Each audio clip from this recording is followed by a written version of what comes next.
Lauren Plunkett. I'm a dietitian. I'm a diabetes education specialist. I live in the Twin Cities. I see people with type 1 diabetes all over the country, really virtually, but also that has started through giving these exercise presentations around the country with JDRF. And also I started my nutrition presentations also. So these two presentations go together really well, but you don't have to go to both to understand them. The concept of the performance exercise and knowledge presentation is to be able to hear these concepts and really absorb them for your own use. And they really see a wide range of people, because I know that we have a lot of questions about exercise and nutrition. So sharing my screen here, we will get ready to go. So before, during, and after is what we're going to focus on, and designing our own protocol so that we can exercise safer and more effectively. And we're going to do this by looking at a woman named Sara to see how we can help her exercise smarter and not harder. So first of all, we know exercise has many benefits for those of us with type 1. Also, I've had type 1 for over 26 years. So I am amongst the community here, and I have been through it all when it comes to exercise to try to figure this out. Weight management, certainly. I really enjoy the mental component of exercise the most, the psychological benefits, the sense of doing something that you have fun doing, that's accomplished. And when I'm in front of a live audience, my first question is, do you exercise for fun, for punishment, or because your doctor told you to? And the big idea there is to develop a routine of exercise and a style of exercise that you really like, so it's something that you can stick to and that you enjoy. I'm going to check the chat really quick since I can't see Anna. I want to make sure I'm not missing anything. Can hear you. Okay, good, good, good. All right, that's what we want. All right, next slide here. Let's keep going. So here is Sara. Now, this does say she's 18 years old, type 1 for 15 years, but you could incorporate this into yourself easily. This works for many, many ages, and male or female. She happens to be on a pump. She has a target glucose level during the day, but also one at night to try to tighten that range up a little bit. Her A1C is a bit elevated at this point, so she has a goal to work on that. But she's also struggled with weight since she was a teen. Now considered on the heavier side where she is, but she's ready to do something about it. Having mild anxiety and depression, so there's a mental component to this as well. She wants to get going on an exercise program. She wants to address all of these things that she has, and the best part about it is she's open to suggestions. So she has an eating pattern that she's consistent with. She is carb counting, but she does skip entering carbs at times, just frequently guessing on carbohydrates. But I always say that is the reality of type 1. It's not a right or a wrong. It just happens to be what works sometimes. Her total calories at the moment, 2,300. So here's what I want you to take a look at, because we're going to come back to this. Her pattern is great. 3 meals with 1 snack daily. I love that. Wouldn't change a thing. But if I look at the amount of carbohydrates, fat, and protein that she's eating individually, if there's 178 grams per day, grams, for those of us with type 1, we know is like our currency. Grams means a lot to us. It is our counting amount. It determines our insulin levels. So if we look at the percentage of her overall diet, what we see is that 31% of everything she eats is a carbohydrate. 42% of everything she eats is a fat, and 26% of everything she eats is a protein. So we're going to take a look at that as towards the end here, after we learn our lessons about before, during, and after exercise, and address how we might be able to strategically move these nutrients around so that she is able to lose weight and also have good blood sugar control. So with wanting to lose weight, primary goal, avoid the college weight gain, but she wants to limit the need to treat lows during exercise. And I think that is probably the most common request that I hear from any athlete that I work with. And I use the word athlete, meaning you can be anyone that works out and consider yourself an athlete. This isn't a competition thing. That word means you are someone who is trying to exercise frequently and be a healthy person. So she's becoming an athlete, Sara, and she just doesn't want to be going low and using the food for the wrong reasons. Current plan, little bit of exercise. She's up and moving around with kids at a day camp. She has a plan to go to the gym twice a week just for cardio. She might try some things with weightlifting. The best part about it, she's agreeing to resume a CGM. So she once was using one. She's ready to give it a go again. And now we can start talking about how to strategically plan her exercise routine so that it works for her and not against her. All right, so what happens to Sara when she starts exercising? That'll be the thought in the back of our minds. how should her insulin and nutrition be adjusted? So that's the big question for all of us. So here is a really important slide to study for just a minute. The difference between aerobic and anaerobic exercise and how it impacts our blood sugar, but what do we do if we're doing a little bit of both? So you see this dashed line with the glucose trends. Imagine that dashed line is maybe a blood sugar of 120. You can see that in aerobic exercise, maybe something like cycling, running, swimming, rowing, the heart rate is going up fairly high, but most of the time we want to keep that heart rate in that medium range so that we're not dropping too low and we're not going too high, a steady heart rate. The main variables there to affecting blood sugar is the intensity and the duration. It's how long are we going for? And there are other things to adjust during that process. But you can see the trending arrows. If we are in aerobic exercise, we tend to stay fairly steady with blood sugar or we're dropping low. And the idea with that is over time, if we've been on our bike for over an hour, inevitably, blood sugar is going to start dropping along that process. And that isn't necessarily a diabetes thing, certainly it is, but anybody that exercises getting up to that 90-minute mark or longer is going to need some form of fast-acting carbohydrate to keep their energy up. And then we're going to see that effect for us as well. Let's go over to anaerobic. So again, intensity and the number of intervals that we're doing are what matter here. So you can think like boot camps or agility courses, something where you are going from station to station. You're trying something that you rest for 20 seconds, you spike your heart rate again, sprinting, lifting really heavy weights, martial arts. These are considered anaerobic. This means here that there's a hormone that can happen here that can raise our blood sugars up, which is going to be adrenaline. So you can see that trending line, that 120, blood sugars tend to go up quickly because of that adrenaline burst. What happens now if we mix these two together?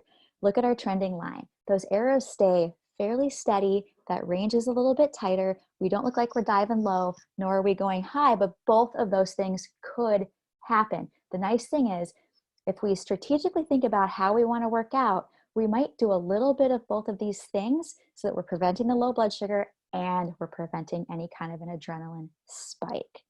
So, really nice slide to think about. Okay, if I want to prevent going low, but I'm also working out, how can I change up my workout so that I can get a really good, solid workout in without running those risks? Okay, so let's move into carbohydrate recommendations. Now that we know a little bit more about exercise, really carbohydrates they're really, really individually based. Protein is also really, really individually based. We know that how we eat those carbohydrates, the timing of them and the type, it's really important to plan ahead. They're also the major fuel source for exercise. However, that lower intensity exercise, steady state, primarily uses fat for fuel. The really high intensity exercise primarily uses sugar for fuel. So the faster we're breathing, the higher the heart rate, the faster the sugar burn. Let's look at this next chart. This is going to explain this a little bit better. So depending on what type of a exerciser you are, some people have all the gadgets so they can track everything. They're wearing heart rate monitors, they've got the watch, they want to see exactly where they are, which isn't a bad idea. I think those of us with type 1 really know we get a sense of when technology can take over. Sometimes there is too much. But if we're looking at moderate activity, this maintenance, just a warm up, we're just trying to generate some heat in our body. This might be the equivalent of taking a walk, taking the dog out, something really, really standard, but you're getting warm. So you know that you're using some cellular energy to move your body, but it's not really burning a lot of sugar. We get into a weight control area of heart rate. So if you're looking at these exercise zones, you can see where your age is to figure out what your beats per minute might be in your heart rate. And you can see in the red is when we get to that maximum effort. But let's stick down here in this fitness fat burn area. So if the heart rate is on that lower level, we're now starting to breathe a little bit heavier, but we're not huffing and puffing. We can still talk just fine. We're primarily in a fat burning zone right now. We're still burning a little bit of sugar, but our body is using fat to get ourselves through this. Now we're going to get into the aerobic zone. So we are on a bike, we're running, we are swimming, we're rowing. Again, we're doing something where we're at a little more of a steady heart rate, but we're going to start burning off a little bit more sugar. So you see those arrows to the right side, that sugar burn is starting to increase. Anaerobic means that we're becoming breathless at times. We might be doing some sprinting in between a steady jog. That tougher training, we might be doing box jumps in between something slower and aerobic.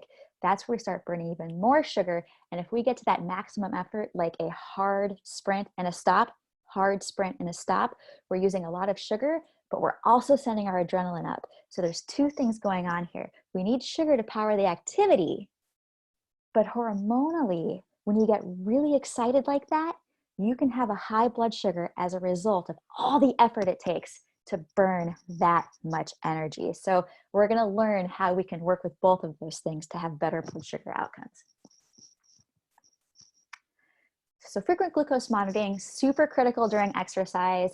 Clearly, we know this, but it's easy to get used to something and slip up. So the best way to avoid those low sugars is to regularly monitor, check them during and after. And this is so serious because the more consistent you become with exercise, the more insulin sensitive you become. So if you try anything that's new, the more chances you have to have low blood sugars during that type of exercise until you get used to it.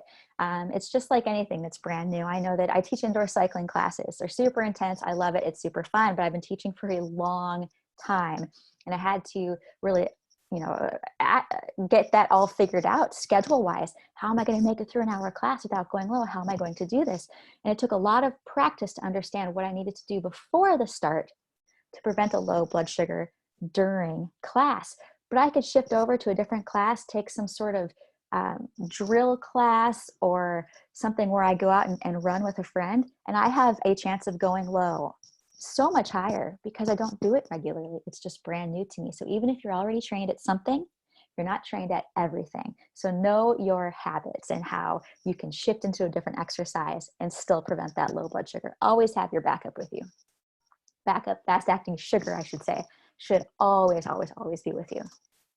So training increases insulin sensitivity and lowers insulin requirements. So with that example I just gave you, you can see where this purple line is showing that when we aren't as trained at an activity, we have higher insulin levels. So let's say it is just your normal insulin, what you're used to taking, but you start exercising more often, more frequently. Maybe you're going out for longer, you're getting even better at what you're doing, you become more trained, and look at what those insulin levels do.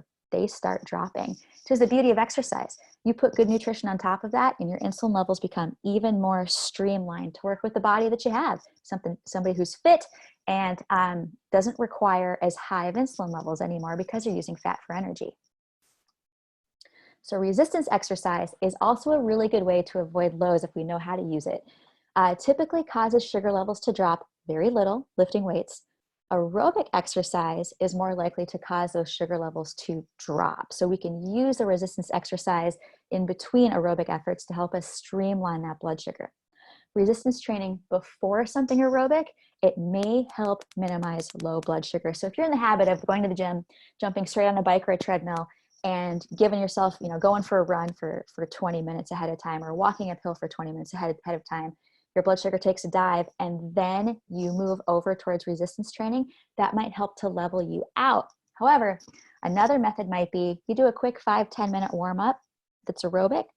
You transfer over to your weight training routine to stabilize your blood sugars, especially if you're lifting on the heavier side. That's going to help stabilize you.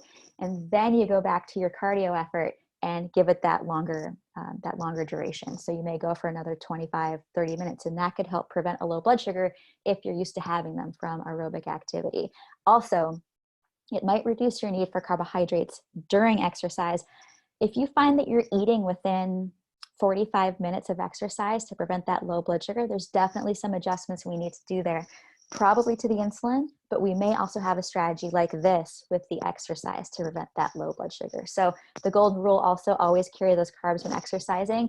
It's getting super nice out where I live, so it's that time of the year where you start going out, getting away from the house. Don't let that be the day that you forget to have your fast-acting carbohydrates, because I promise you it'll be when you start knocking on the neighbor's door. So a couple things I want to show you.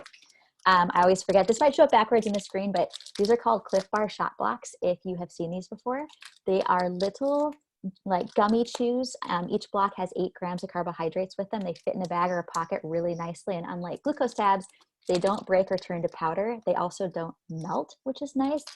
They will freeze if you leave them out, but it's going to take quite a bit to freeze them. Otherwise, these are really, really handy.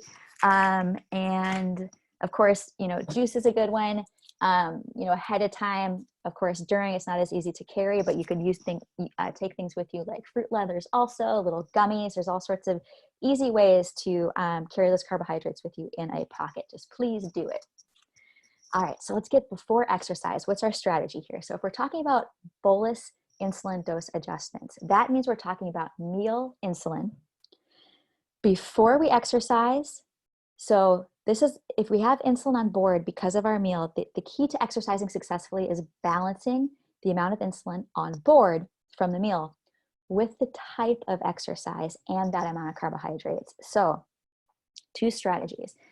If we exercise within 2 hours from the meal dose, meaning you ate a peanut butter jelly sandwich at 3 p.m., and you want to go exercise at 4:30, what we can do to that meal insulin is reduce that meal dose by 25 to 75%. We also want to eat a balanced meal, nothing too heavy or super slow to digest. Slow to digest is going to be heavy in fiber or heavy in fat. Some people have an incredible digestive system. They can eat whatever they want and go out for a run. I would not encourage that. If you're like me, you're a little bit sensitive before you go and do something highly aerobic. So 2 things, you may want to make sure that meal is well over 2 hours prior to exercise, or you want to eat something that you know is going to agree with you. So if exercise is more than 2 hours from your last meal or even a correction dose, that insulin is now out of your system. If your blood sugar is running on that lower side within, you know, a half an hour, 15 minutes, even 10 minutes just before you're about to go exercise, you're going to have to use fast-acting carbohydrates to get yourself through the workout, beginning with 15 grams. So if you're within 15 to 20 minutes, I always say that's where you want to really look at your live number, you know, like right before you're about to exercise. Look at your blood sugars, whether you're testing or you're on a CGM, see where you are, start with 15 grams. Remember, you don't have insulin on board, so you're going to use the nutrition. The nutrition is going to work for you to get you through that workout. This is ideal, actually. Being able to exercise without any food on board puts your body in a really good physical state, but it allows you to use the nutrition properly to directly fuel those cells with glucose, especially if you're doing something aerobic. So this graph goes with what I just explained about the 2 hours. So you see the block where this little guy is. The meal is at the far corner.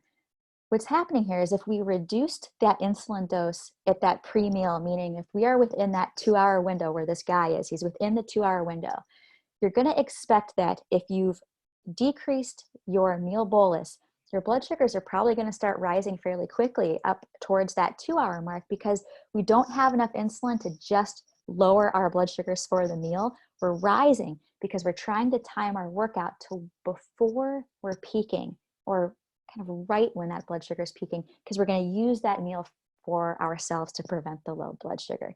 The timing of this is really important. I can tell you, I shoot myself in the foot on this one all the time, where I will have a plan.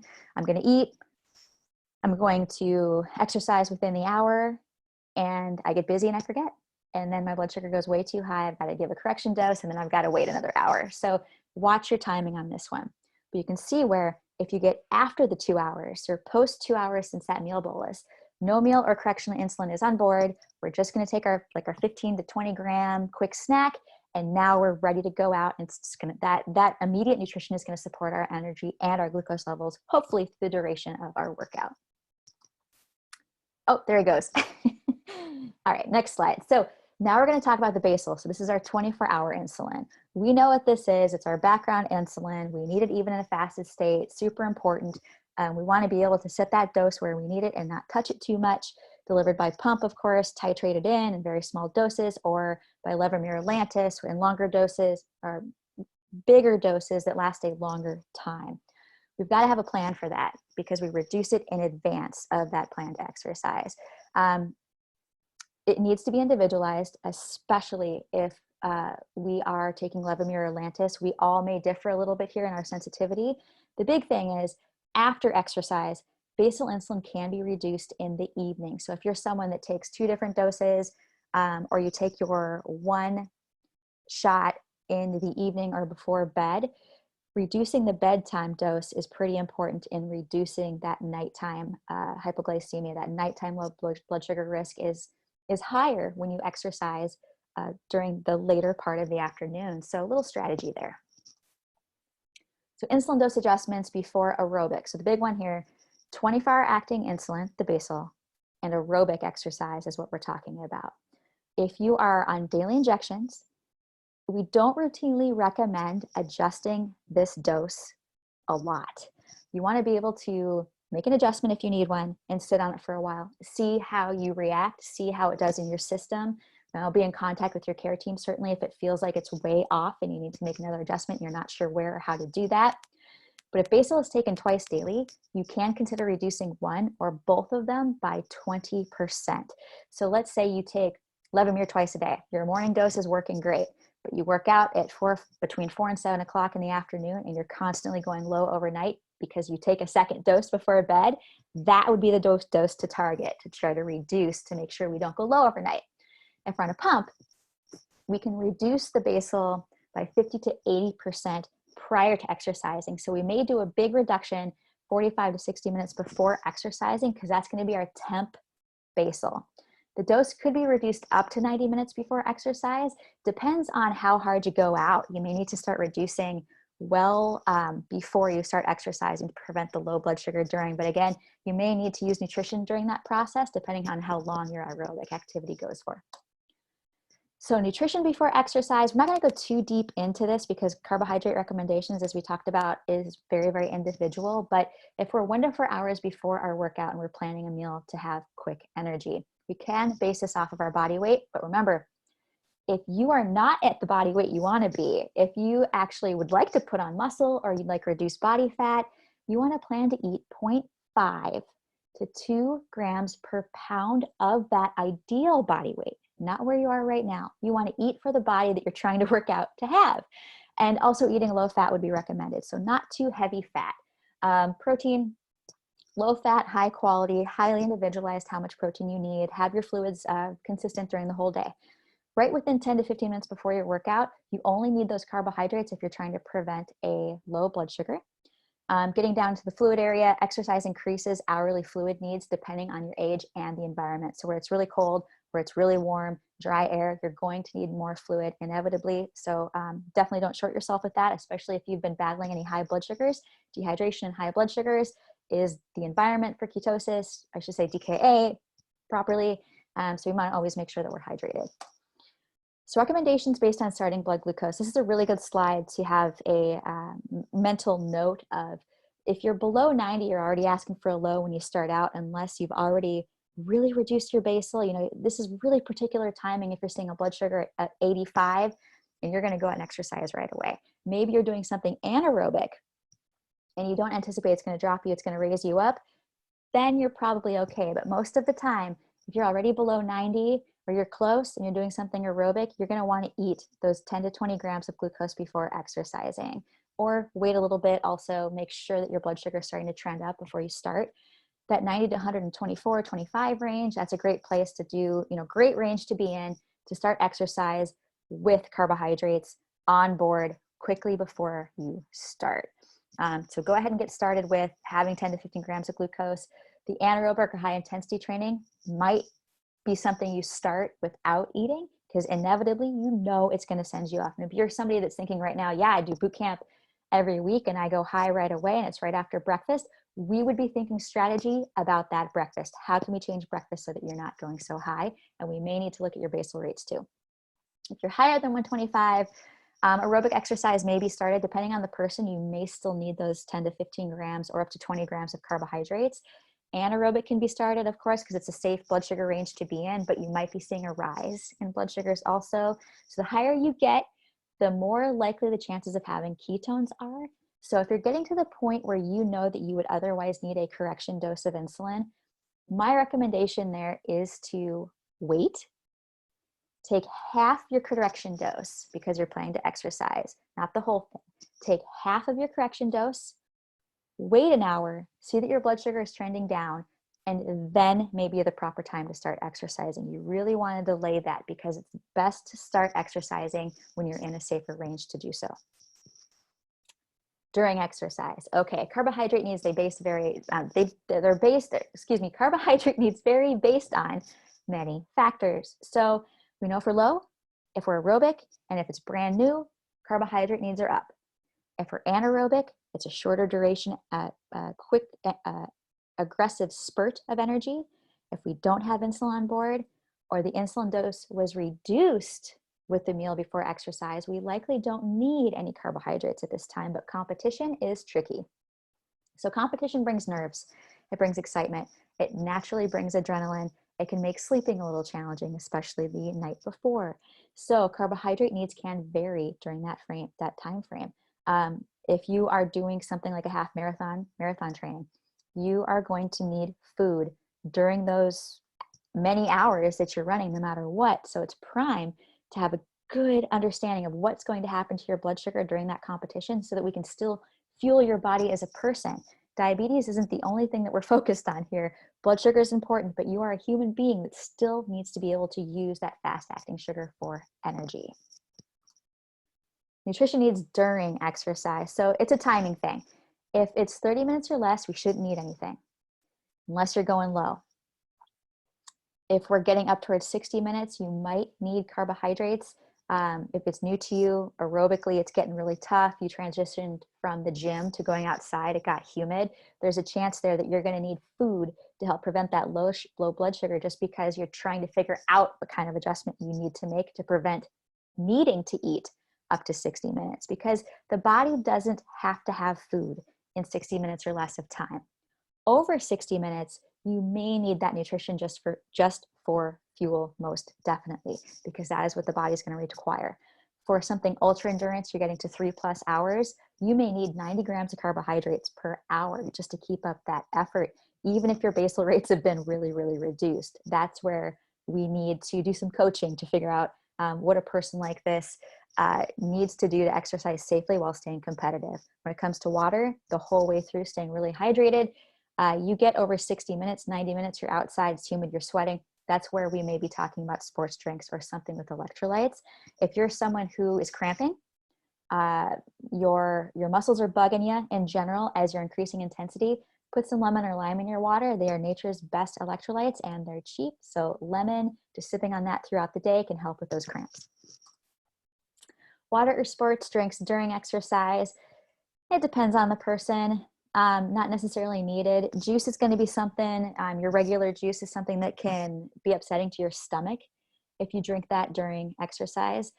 Sports drinks in particular are made with the type of sugar that isn't as upset to your gastrointestinal tract. So those are something that can be used. If you're sweating a lot, you may want one that has a little bit of salt added to it, but you just don't want to overdo it with those. We tend to think we need more than we actually do. So there's a way to figure out if you're losing too much water, and you can weigh yourself before and then your exercise, and then weigh yourself after and see how much fluid that you've lost. If that number is drastically like 2-3+ pounds or more, we might be looking at needing to add more fluid during your exercise, or salt to help you hold fluid a little bit better. But replenishing afterwards is really the main goal, because certainly if you're exercising hard during the heat, you're going to lose a lot of water. That doesn't mean it's a bad thing, but we have to be able to replenish you so that you can continue to do it in the next days. After exercise, this is a really good slide because I think nighttime blood sugars are one of the more challenging things to deal with for us with type 1 is, so basal dose adjustments after exercise. So if you're on shots, if you're on a pump, we have a protocol for each. Reduce the nighttime dose by 20% if you take a nighttime insulin injection, basal, Levemir, Lantus, or Toujeo. Increase carbohydrate intake to prevent low blood sugars overnight. So there's a couple things that we can do. We could do both of them, or we could do one or the other. We may need to reduce our nighttime dose and eat a half sandwich or a granola bar to also prevent that low blood sugar. It all depends on how much energy we're burning during the day. And also checking blood sugar during the night. When you're exercising intensely or it's brand new, we've got to have the knowledge of what's happening to our bodies overnight so we can have a better plan for the next day. Insulin pump. So we can reduce the insulin dose by 25% for up to those 6 hours where you're setting that temporary time limit. Increasing the carbohydrate intake. So the same deal as with injections is that we may need to do both or one or the other. Reduce the insulin and eat, or just reduce insulin or just eat. Checking during the night also. Let's see where we are so that we can make better decisions the next time around. Okay, so nutrition after our moderate to intense exercise. This is where most of us would be, is moderate to intense, most likely after a structured workout. So carbohydrates, again, aiming for a 0.5 gram of carbohydrate per pound of body weight within 1 to 2 hours after exercise to replenish glycogen stores. What this means is if you're doing moderate to intense aerobic exercise, your body is burning quite a bit of sugar at this point in time, and we store that sugar in our liver as glycogen because we've always got to have some sugar stored in our bodies for our brain to use, for our organs to use. And when we eat a meal after the exercise, we want to be able to have enough carbohydrates to replenish those stores. Again, base that number on the weight that you want to be if you have weight loss goals so that we are not overeating. Those carbohydrates, I promise you, will be going to good use, but we also want to make sure that they're quality, complex carbohydrates, that we're not replenishing with donuts and cookies like we so often see brought to kids' games, after their sports workouts, after their team workouts. They're eating really simple sugars. If we're old enough to know that we need a healthy meal afterwards, and also if you can get kids to have a healthy meal after they exercise, that's really, really important. Protein within 30 to 60 minutes of training is for optimal support. This is something I see people really, really strict with, and it's important, but it's not everything. The carbohydrates are kind of everything. The protein is a partnership with those carbohydrates just as well. So if you have goals to put on more muscle, your weight training very rigidly, you have a routine, you know exactly what you want to do 5 days a week, that protein becomes even more important to replenish those muscles with. So when we're lifting really heavy, we're creating trauma with our muscles. We're creating a tear so that it can rebuild. If we put protein in, it can help to rebuild our muscles. But protein has a big job to do otherwise throughout our entire body. So we always want to be eating protein throughout the day in order to utilize it most best. Our body prefers no more than 20 to 25 grams of protein at one time. More than that might be too much for your body to even use. So protein's a use it or lose it. We don't store it like the glycogen, like the carbohydrates. So eating protein or fiber-rich carbohydrates can help to reduce low blood sugars overnight. So people still ask me this quite a bit.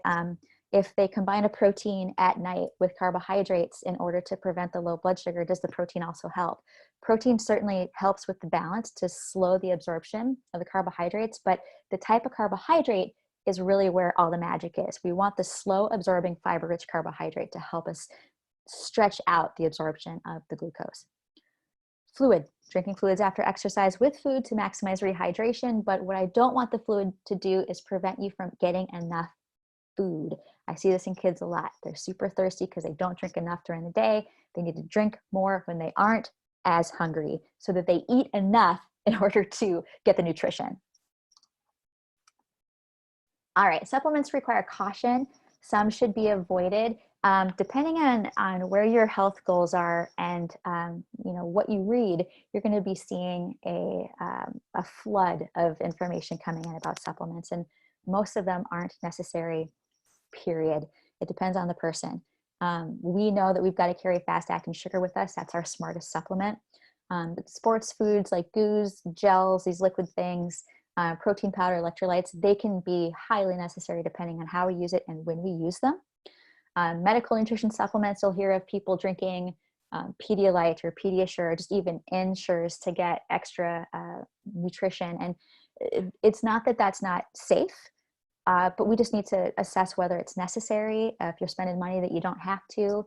There's multivitamins on this list, and vitamin D. Getting out in the sun is the best way to absorb that vitamin D, but it is a supplement that I recommend for pretty much every person, whether they've got diabetes or not, because if we're not getting enough from the sun, it's an important nutrient that we've got to continue to have moving through our body at all times. Probiotics also, we need millions of strains of different probiotics in our gut all the time, and a bottle of pills tends to not be enough. We want to get it from our food. If you're eating fiber-rich, good quality carbohydrates, plenty of fruits and veggies, you're going to be obtaining those probiotics much more naturally.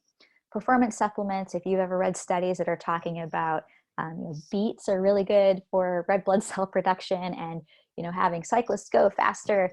There's a greater conversation to that. I would always advise to be careful with these, because research almost always says we need to do more research to figure out this is effective or not.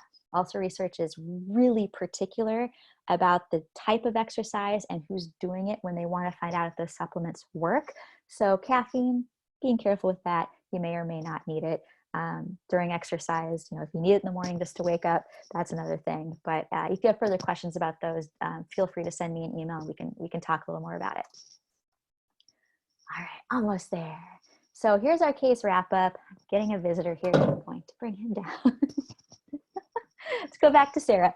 So fear of lows with exercise leads Sara to start with high blood sugar levels. I don't know how you all feel about that, but I definitely used to do that when I was her age. She also thinks avoiding carbohydrates is how she'll lose weight. She's using the CGM. She finds it helpful in managing lows during exercise. I'm a huge fan of the use of CGMs for anybody who's exercising. It can be so, so helpful, but I also caution on looking at it too much, being way too this right in front of you all the time with your blood sugar trends, because you want to know what your protocol is and follow that more closely. If you've eaten before, if you've been within the 2 hours or outside the 2 hours, what is your nutrition doing? And trust your process, because even if your blood sugar looks like it's trending up or trending down, we know, those of us that use CGMs, that can turn on a drop. It can turn really, really quickly. So trust your preparation, trust your protocol and the process that you went through to get through your workout, and observe your numbers, but not by every second. But now what we can do is review, like this is what Sara's finding out. She can review the past CGM patterns to see her trends, and she's learning from that. So her plan now, and what I'm going to recommend for her, if she can do 30 to 60 minutes of aerobic activity, we haven't determined how many times a week she can do this. We just want her to start and make sure she enjoys it and be committed. She's reducing the carbohydrate bolus by 50% for meals and the correction doses by half if it's within 2 hours of planned exercise. So we have a within 2 hour plan. But she's also going to be reducing her meal dose by 50% after exercise to prevent a low. So we're going to be pretty aggressive with her because this is new. She's also reducing her basal rate by 20% by the 4 to 6 hour time frame at bedtime to avoid the overnight low. So we're reducing her meal before exercise, and we're reducing her 24 acting rate on her pump, but just during that time frame for going overnight. And we're basing all of this on the type of exercise she's aerobic and for how long she's going for to that 60-minute mark.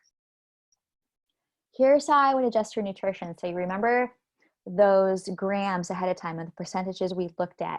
I'm dropping her calories down. So this is going to match the height and weight and where she is right now and what kind of a body she's trying to exercise to have.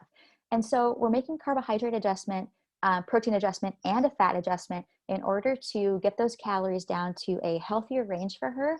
But also we're shifting the carbohydrates a tiny bit higher so the protein isn't as high. She's not using all that protein. It's just excess calories. We're giving her an amount of protein that works for her body size. And also the fat we're dropping down. Healthy fats, avocados, nuts and seeds. Those are the energetic fats that are going to be worth the nutrition, good healthy nutrients for her to have the energy to exercise, in addition to the complex carbohydrates.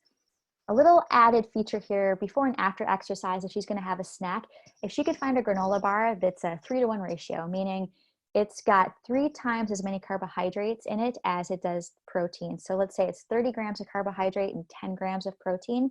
That's a really good amount of balance there to find in an energy bar. It doesn't have to be that perfect. If you eat Nature Valley bars, Quaker bars, you find something that you really like. My favorite one right here is, I get these off of myvega.com. I love these so much that I wait for a sale and I'll buy like 4 boxes at a time. Their carbohydrates are 21, and their protein is 10 grams. So it's more like a 2-to-1, but it does give me a little added protein when I know that I haven't eaten enough during the day. And so takeaways. So what have we learned today? Big one, talk to your healthcare team about your goals. If you want to do something, you want to accomplish something, whether it's weight loss, think about the process of getting there. You're going to need to find an exercise that you enjoy. If you want to be competitive, you want to train for something, tell your care team that and give them some direction. Say, this is what I want, help me to get there. And they should be capable of that, or find someone that can. Things to consider when planning exercise and insulin changes. We know that there are all these factors, balls in the air, things we have to juggle. We're pretty good at that as people with type 1, but now we're putting something else on top of it. The type of exercise, how long we're going for, how hard, and the time of the day might be something that you have to consider also. Timing of exercise and meals is super important, but so are the healthy carbohydrates. We need to be able to choose our nutrition wisely in order to get the most out of our exercise. Consider that insulin on board. So what have we done with our meal insulin when preparing to exercise? The injections and the pump managed very differently, but we have a protocol for each one of them. You might be someone that is on daily injections, but you want to try a pump. We can transition you that way, or we can transition it the other way around. Knowing your glucose targets also. Know where you're comfortable exercising. If you don't want to see your blood sugar dropping below 100, you want to hover over 120, we've got to look at some adjustments to make through that target. Talk to your healthcare team again about the best tools for monitoring. So if you don't use a CGM, but you're curious about them, let's get you going on one. We saw that ad for the Omnipod. Maybe that's something you're curious about trying. So know that there's all these tools out here for us to use. We just have to utilize them. All right, I'm going to minimize my screen here so that I don't miss anything. Let's see here. I wonder if Anna can still hear me. Yes. There we go. Anna, there you are. Okay, so yeah, if anybody has any questions, feel free to put those in the chat function or the Q&A function. There's a couple different ways that you can. And let's see here. I forgot about this one. I'm going to show you guys this one. Oh, perfect. All right, what have you got, guys? Don't be quiet. Alfred just said he appreciates the tips you offered throughout the presentation, particularly emphasizing the balancing exercise and nutrition. For exercise, he hasn't paid enough attention to nutrition beyond carbs. Oh, you're welcome. Yeah, it all matters. I think that with type 1, we have a really amazing opportunity to learn more about our bodies than anybody. Not just because we have to. I mean, to understand how much insulin our body needs isn't because, we shouldn't really look at it like it's a chore, like it's something that, darn it, I need more insulin, or I need less insulin, or whatever we may, be thinking. We really have to adjust our attitude to realizing that, wow, my body needs more insulin because, or my body needs less insulin because of something that you're doing that might be really healthy for you. And now you're learning what your body requires for insulin as a result of exercising. That's where athletes are made. That is what people that are athletes without type 1 wish they knew about their bodies, because glucose is so incredibly important to aerobic athletes. We have the ability to know exactly how to manage that. And if you happen to follow Team Novo Nordisk, I'm a huge nerd about that cycling team. It's fascinating to know that there are professional cyclists out there that just burn thousands and thousands of calories at a time, and they can go out and do it the next day. Thank you. And I think we have a couple more. Alfred asks, do you offer online nutrition courses or individual consultations? Individually right now. I'm working on a book, and it's going to have all my exercise tips and tricks in it, and nutrition. And of course, I need to design something that goes with it. So that is a future development, but I work one-on-one with people all the time. Just send me an email. Perfect. And we will include a handout, just kind of like a quick little overview that Lauren put together for this information. So that will be included in our post email when we send the recording. So jdrf.org. The exercise tab, there are lots of different videos talking about different types of exercise, and a lot of the information is just reiterated from what Lauren talked about today. So I recommend that you guys go on there too and check those out. They're like I said, the same information, but just some different ways to think about it. Any other questions for Lauren? I know it's a lot of information, but I'm sure that there are some different things to take away from it. You know, even if you watch it again, you might pick up something different.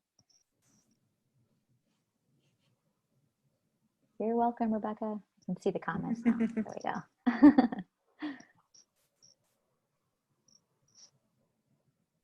Anybody else with like, I mean, I know kids' activities are on hold for right now, but as they start picking back up, hopefully in the near future, any questions regarding that or?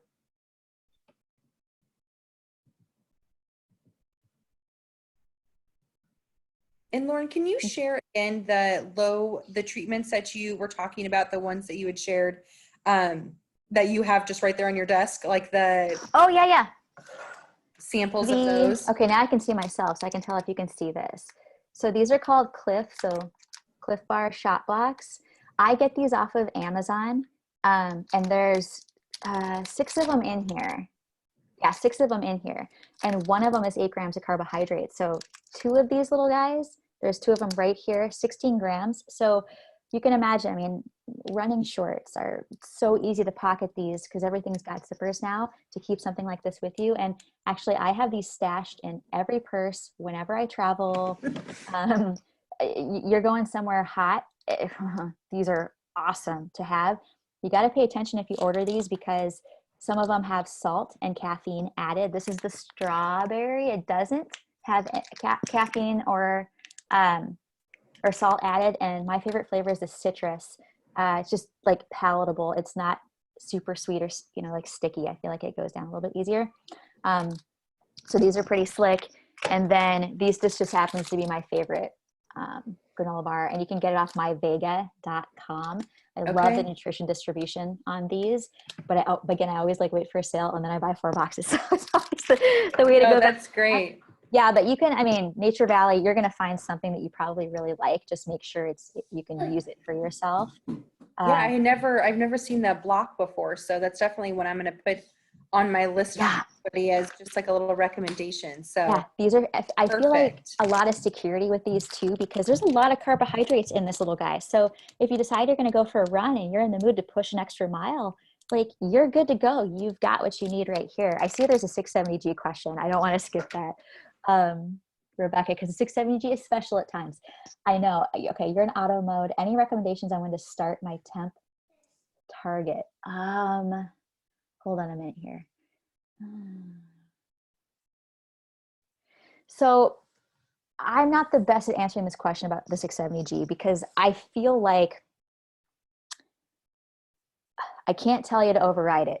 And that's what we want to end up doing for people that are on the 670G. They really want to override that system. And I know that there's some challenges with that. I would probably direct that towards your care team because they could see the history of what's been going on and they can help you make better adjustments. If I can't see, you know, the broader picture here of what you've got going on with the 670G. So it's hard for me to just sort of say, you know, yes, do this with, you know, a temp blood target. You can still follow the same the same exercise protocol as far as that 2 hours out with a meal bolus. That might be what you're looking at there. You know, and again, with auto mode, yeah, you know what, I'm gonna have to dig into the 670G a little bit further to be able to make recommendations on that. Wherever you have any control, actually, Rebecca, feel free to chime in here to tell your story a little bit better. If you are manually putting in an amount of carbohydrates, that may be where you have the most leverage in order to decrease the insulin amount. Otherwise, care team, going straight to them to say, I want to be able to do this. How do I control this pump a little bit better? That's great. Anybody else? I know we're at 2:01 here in Central Time in case there's anybody else joining us from anywhere else. So If nobody has any other questions, feel free. Lauren shared her email and website on that last slide, and I'll also include that in the post email. So if you have any questions, feel free to reach out to either her or I. And like I said, if you visit the JDRF website too, there's lots of the information on there as well, where you can, and I can always send you some handouts as well. Oh, good. Oh, good. So, Sure. yeah. Yeah, this is a perfect presentation to take with you straight over and ask away. And I would appreciate you telling me what they think also. If there's any information there that I could include in these slides that are being more widely recommended with the 670, I think that would be a great way to update it, because the PEAK program, when it rolled out, I've made a lot of adjustments to the slides so that it's just easy to talk about. But that was before the 670G became popular. They were still trialing it at the time. So a lot to learn there. Well, thank you everybody for joining us today. And like I said, we'll send a post email with the recording and information, Lauren's contact information. So thank you. And thank you again, Lauren, for spending yesterday and today with us and sharing all of your wonderful knowledge. And we'll be excited when your book comes out, so we can share that too. No pressure, no pressure. With the other 40 hours a week that I don't have to work on it, I think it's a lot of work. I'll let you know. Yeah, thanks everybody. Don't be shy. Just send me a message if you need anything. Thank you, everybody. Have a great rest of the weekend. Bye.